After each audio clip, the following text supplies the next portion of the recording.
कौन होगा बीजेपी का अध्यक्ष? जेपी नड्डा के बाद भारतीय जनता पार्टी का राष्ट्रीय अध्यक्ष कौन होने वाला है? इस सवाल का जवाब 15 मार्च तक मिल सकता है। बीजेपी का राष्ट्रीय अध्यक्ष चुनने से पहले देश के आधे राज्यों में संगठन चुनाव संपन्न होना जरूरी होता है। 36 राज्य और केंद्र शासित प्रदेश में से 12 में ये चुनाव पूरे हो चुके हैं, यानी बीजेपी को फिलहाल 6 और राज्यों में चुनाव संपन्न करवाने का इंतजार है। सूत्रों के हवाले से जानकारी ये मिली कि अगले 2 हफ्ते में आधा दर्जन राज्यों में संगठन चुनाव संपन्न हो जाएंगे। इसके बाद बीजेपी के राष्ट्रीय अध्यक्ष पर फैसला होगा। बीजेपी फिलहाल तमिलनाडु, पश्चिम बंगाल, उत्तर प्रदेश, असम और गुजरात में संगठन चुनाव पर ध्यान दे रही है। इन सभी राज्यों में अगले साल विधानसभा के चुनाव हैं। वैसे ज्यादातर राज्यों के बीजेपी प्रमुखों को राष्ट्रीय अध्यक्ष के लिए संभावित नाम देने को कह दिया गया है। अब इस पद के लिए केंद्रीय मंत्री शिवराज सिंह चौहान को लेकर के खूब अटकलें लगाई जा रही हैं। सिर्फ शिवराज सिंह चौहान नहीं, बल्कि उनसे लेकर के मनोहर लाल खट्टर तक कई नाम बताए जा रहे हैं। हालांकि बीजेपी के चौंकाने वाले चेहरे देने के रिकॉर्ड को अगर आप देखेंगे तो किसी नाम को संभावित बताना सही नहीं है, लेकिन हाँ, इतना जरूर है कि दावेदार आरएसएस सहित बीजेपी हाईकमान को स्वीकार होना चाहिए। अध्यक्ष चुनने में जातिगत समीकरण, भाषा विवाद और उत्तर दक्षिण राज्यों जैसे फैक्टर्स भी अहम भूमिका निभाने वाले हैं। लंबे समय से पेंडिंग है बीजेपी अध्यक्ष का चुनाव। जेपी नड्डा ने साल 2019 में पार्टी के कार्यकारी अध्यक्ष के रूप में जिम्मेदारी संभाली। जनवरी 2020 में वो सर्वसम्मति से राष्ट्रीय अध्यक्ष चुने गए। लोकसभा चुनाव को देखते हुए उनका कार्यकाल जून 2024 तक बढ़ाया गया। उन्हें केंद्रीय मंत्री बनाए जाने के बाद से ही पार्टी उनके उत्तराधिकारी की तलाश जो है वो लगातार कर रही है, उस पर काम पार्टी कर रही है और इस समय भी। और ऐसा लग रहा है कि 15 मार्च तक ही जो है फाइनल बीजेपी कर लेगी। होली से पहले पहले बीजेपी को नया जो राष्ट्रीय अध्यक्ष है वो मिलने की संभावनाएं जाहिर की जा रही हैं। लेकिन शिवराज सिंह चौहान की दावेदारी मजबूत हो रही है इस रेस में। हालांकि बहुत सारे नेता हैं जिनका नाम इस समय सामने आ रहा है। कौन कौन से वो नेता हैं, संभावित नाम कौन से हो सकते हैं?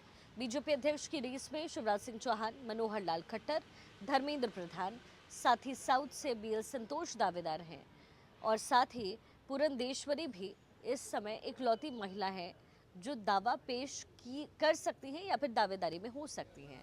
तो ये तमाम प्रोसीजर किया जा रहा है। लेकिन चुनाव लड़ने के मामले में काफ़ी चुस्ती और फुर्ती के साथ काम करने वाली बीजेपी अपने राष्ट्रीय अध्यक्ष के चयन के मामले में बड़ी सुस्त हो गई है।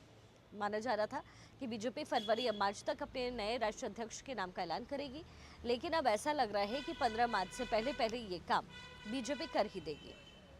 बीजेपी के संविधान के मुताबिक पार्टी के राष्ट्रीय अध्यक्ष के चुनाव के लिए ये जरूरी है कि कम से कम आधे राज्यों में या फिर 18 राज्यों में प्रदेश अध्यक्षों का चुनाव हो जाए और इससे पहले पार्टी के बूथ, मंडल और जिला कमेटी के चुनाव भी हो जाने चाहिए।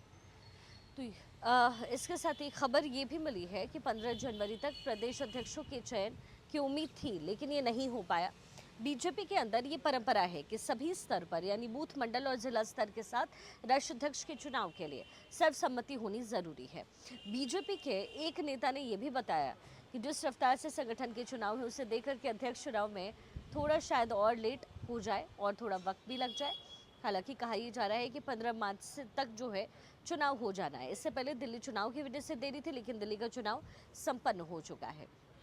अब ऐसे में वो क्या होने वाला है ये देखना दिलचस्प रहेगा। आम सहमति से ही अध्यक्ष का चुनाव करवाया जाएगा। आला कमान को मंजूर होना चाहिए, लेकिन कई ऐसे नेता भी हैं जो इस समय रेस में नजर आ रहे हैं। शिवराज सिंह चौहान हो गए। शिवराज सिंह चौहान मध्य प्रदेश के मुख्यमंत्री थे, लेकिन फिर उन्हें मध्य प्रदेश में बीजेपी की सरकार आने के बावजूद रिपीट नहीं किया गया। ऐसे में अटकलें लगाई गई कि हो सकता है कि शिवराज सिंह चौहान को राष्ट्रीय अध्यक्ष बनाया जाए। कहा यह भी जा रहा है कि संभावनाएं इस बात को लेकर के भी हैं कि अनुराग ठाकुर को भी ये बड़ी जिम्मेदारी बीजेपी दे सकती है, लेकिन चूंकि वो यंग चेहरे हैं ऐसे में शायद उन्हें जिम्मेदारी ना भी दी जाए या एक्सेप्टेंसी उनकी ना हो।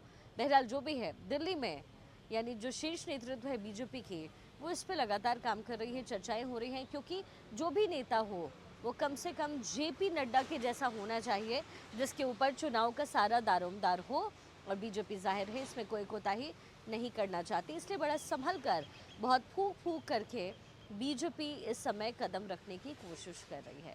तो अब थोड़ा और समय है, जब बीजेपी ये तय कर लेगी कि संगठन को कौन देखने वाला है, राष्ट्रीय स्तर पर बीजेपी को कौन देखेगा, और साथ ही साथ आरएसएस और प्रधानमंत्री मोदी और गृह मंत्री अमित शाह के साथ भी उसकी जो बॉन्डिंग है वो परस्पर होनी चाहिए, यानी कि पूरी तरीके से प्रॉपर होनी चाहिए।